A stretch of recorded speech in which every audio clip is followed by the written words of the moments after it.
नमस्ते, स्वागत है आपका हिंदी मॉरलिटी स्टोरीज पर।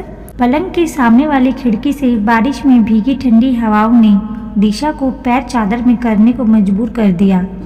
वह पत्रिका में एक कहानी पढ़ रही थी। इस सुहावने मौसम में बिस्तर में दुबक कर कहानी का आनंद उठाना चाह रही थी, पर खिड़की से आती ठंडी हवा के कारण चादर से मुंह ढककर लेट गई।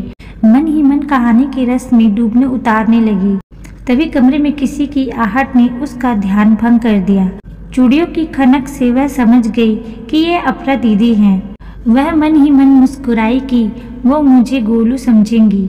उसी के बिस्तर पर जो लेटी हूँ, मगर अपरा अपने कमरे की साफ सफाई में व्यस्त हो गई। यह एक बड़ा हॉल था, जिसके एक हिस्से में अपरा ने अपना बेड व दूसरे सिरे पर गोलू का बेड लगा रखा है। बीच में सोफे डालकर टीवी देखने की व्यवस्था कर रखी है। लाओ ये कपड़ा मुझे दो, मैं तुमसे बेहतर ड्रेसिंग टेबल चमका दूंगा। तुम इस गुलाब को अपने बालों में सजा कर दिखाओ। ये तो रोहित की आवाज़ है, दिशा बुदबुदाई। एक क्षण तो उसे लगा कि दोनों मियाँ बीबी के वार्तालाप के बीच कूद पड़े। फिर दूसरे ही क्षण जैसे चल रहा है वैसे चलने दो सोच चुपचाप पड़ी रही। उनका वार्तालाप उसके कान गूंजने लगा। अरे आप रहने दो, मैं कर लूंगी, फिक्र ना करो, मुझे अपने काम की कीमत वसूलनी आती है।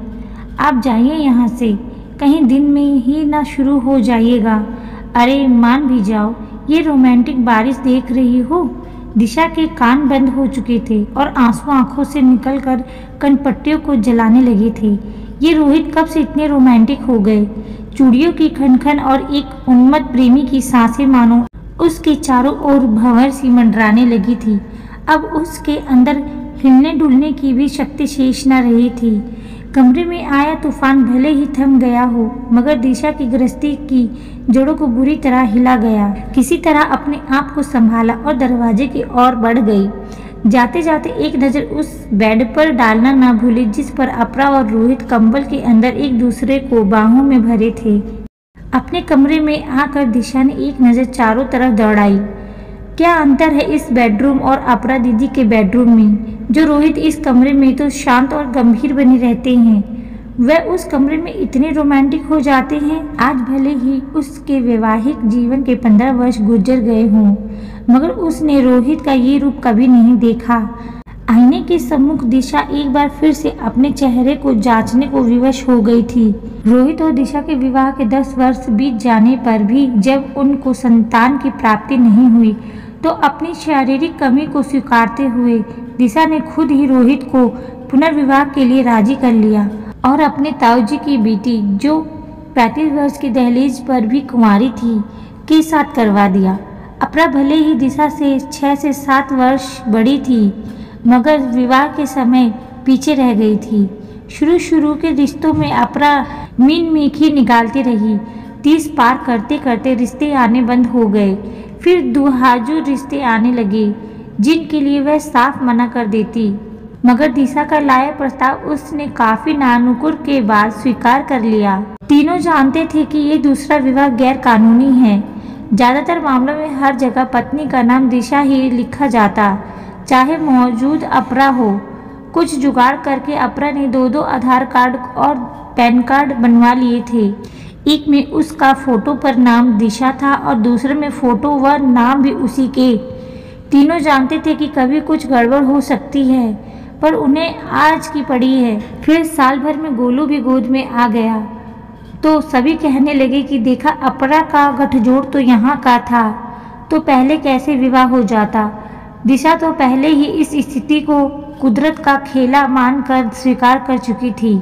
अब तो गोलू भी 4 वर्ष का हो गया है, तो फिर आज ही उसे क्यों लग रहा है कि वही गलत थी। उसने अपने पैरों पर खुद कुल्हाड़ी मार ली है।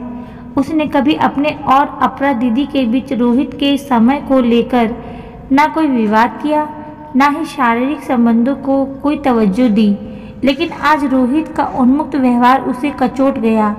आज लग रहा है वह ठगी गई है अपनों के ही हाथों। वह कभी रोहित से पूछती कि कैसी लग रही हूँ, तो सुनने को मिलता ठीक।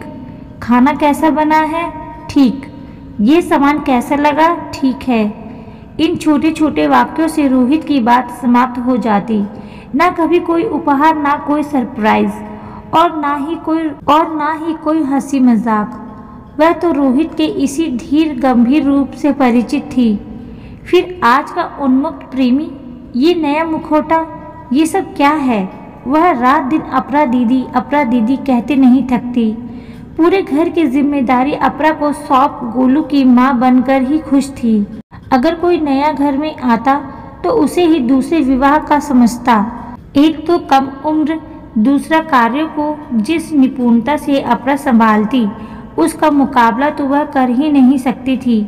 लोग कहते दोनों बहनें कितने प्रेम से रहती हैं, रहती भी कैसे नहीं। दिशा ने अपने सारे अधिकार जो खुशी खुशी अपरा को सौंप दिए थे, घर की चाबियों से लेकर रोहित तक, पर आज उसे इतना कष्ट क्यों हो रहा है? बार बार एक ही ख्याल आ रहा है कि वह एक बच्चा गोद भी ले सकती थी।